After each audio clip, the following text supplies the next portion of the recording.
In a high-security military base, a young female recruit quietly cleaned her Barrett .50 rifle. Ignored by everyone around her, she looked like just another soldier, ordinary, unnoticed. But when the general walked past, and his eyes fell on the badge pinned to her chest, he froze in his tracks. A 3,000 to 100-meter confirmed shot. Something almost no sniper in history had ever achieved. What the general didn't know was that behind that badge was a story of pain, genius, and a secret the military was never prepared to face. Before we dive in, tell us in the comments where you're watching from. When General Whitaker entered the high-security indoor range at Fort Sablewood on that gray Monday morning, expecting nothing more than a routine inspection of the advanced marksmanship program, he had no idea his entire worldview was about to be shattered by a 21-year-old recruit hunched over a disassembled Barrett .50 cal sniper rifle, her hands steady, eyes razor-focused, with a discipline that radiated far beyond her years or rank. And as he strode past, flanked by aides and officers, issuing bored nods at familiar faces, his eyes locked onto the woman's badge. 200-meter confirmed shot, and everything around him halted. The noise dimmed. The boots stopped clicking. The clipboard in his aide's hand slowly lowered as the gravity of the number hit him.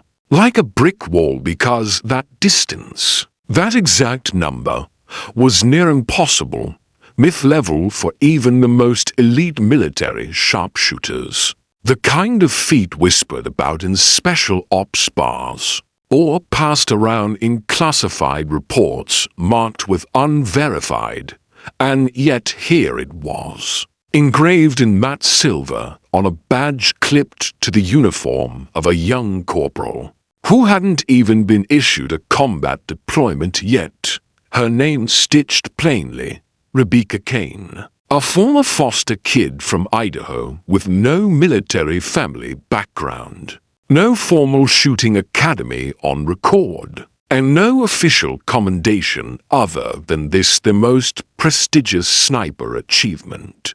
Outside wartime, a badge that said she had done the impossible. And when the general, stunned and silent, stepped closer, she didn't even rise, but continued oiling the barrel of her rifle with mechanical calm, as if unaware or uncaring of the high-ranking audience looming over her. And when he finally spoke, 3,000 to 100 meters? Where?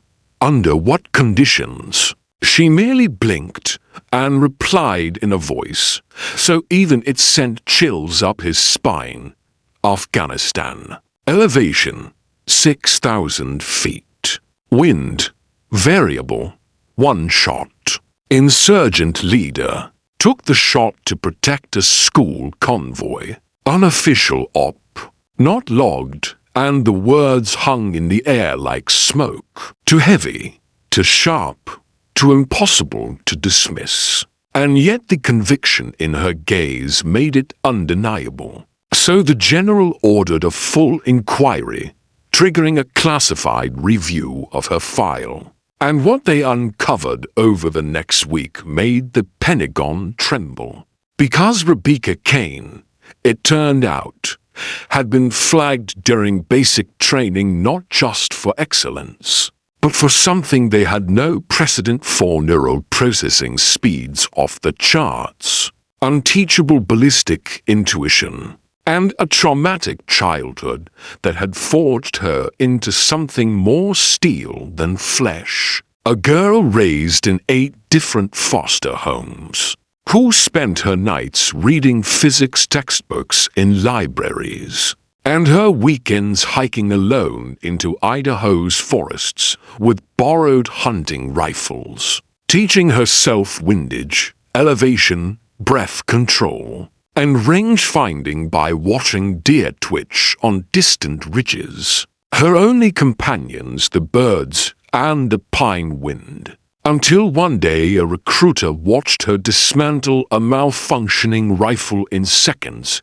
at a gun range, and asked her where she learned that. To which she shrugged and said, "Books and boredom," and he signed her on the spot, not knowing the diamond he had just unearthed. And now, barely 2 years later, she had changed everything. Not only by the shot itself, which was confirmed through GPS triangulation and drone data by a covert Canadian unit operating nearby, but by what she represented. A human weapon forged not by training, but by raw pain, solitude, and genius, and yet despite her unimaginable precision, she was unstable in ways that made her dangerous to classify.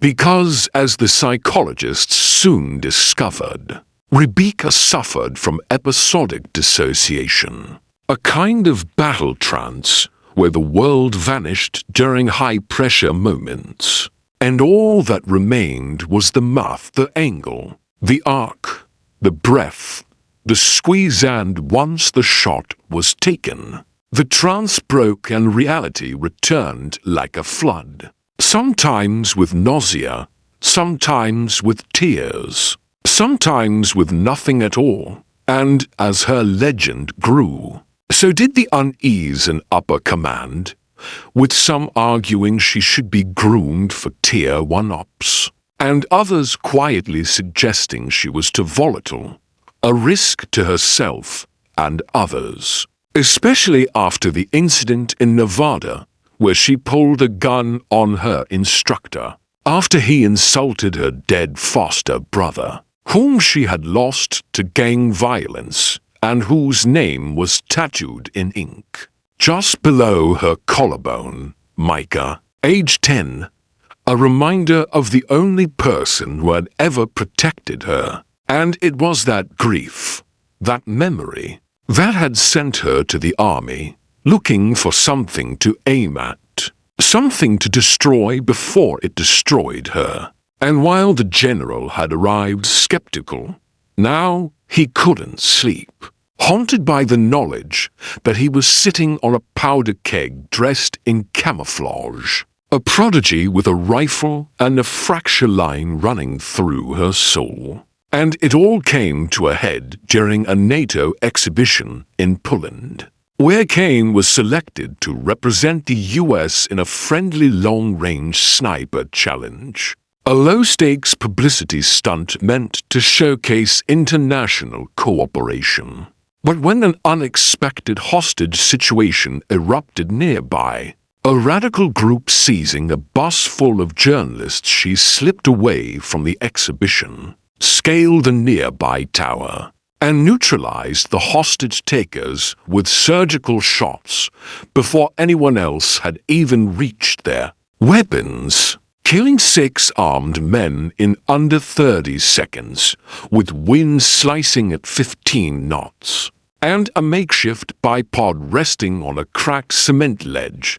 And when command caught up to her, she simply said they were going to kill them. I had the angle. I took the shot. And again the military split, half hailing her as a hero, half calling for a tribunal. But public opinion roared in her favor, videos leaked, and she became a viral phenomenon, the 3,000 to 100-meter girl. They called her the ghost on the hill, and yet none of it changed her. Not the interviews she declined, not the documentaries pitched, not the billion-view TikTok that dissected her kill like a Marvel film breakdown. Because deep down Rebecca didn't care about medals, only about justice.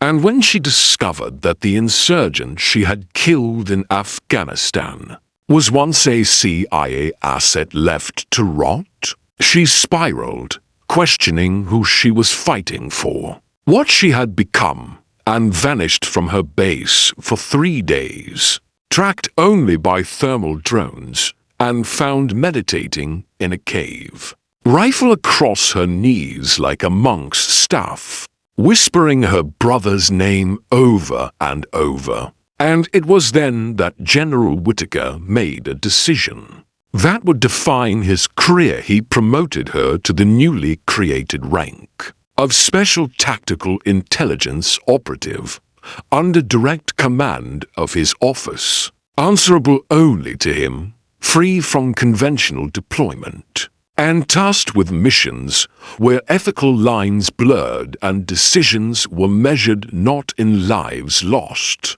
but in futures saved. And Rebecca took the offer with one condition: that she be allowed to teach, to train the next generation of lost, gifted, hurting souls like her. And so she began visiting juvenile centers, libraries, small-town schools, looking for that same flicker she once had, the fire hiding beneath broken skin. And when she spoke, people listened not because she was eloquent, but because she carried truth like a loaded rifle. And every word she spoke felt aimed straight at the lies we tell ourselves about strength, about pain, about silence. And in the years that followed, she would go on to prevent for terror attacks, rescue 28 hostages, and dismantle an international arms ring by posing as a black market courier. But the headlines never told the full story, that behind every shot she took, every decision made in darkness, there was still that girl from Idaho, shivering in the woods with a borrowed rifle, aiming not just at targets, but at ghosts, at questions, at the version of herself who had no one. And it was only when she trained a teenage girl who broke her previous record 212 meters, that Rebecca finally allowed herself to smile and whisper, "Micah, we did it." Because in the end, it was never about the distance, it was about finding something worth aiming for.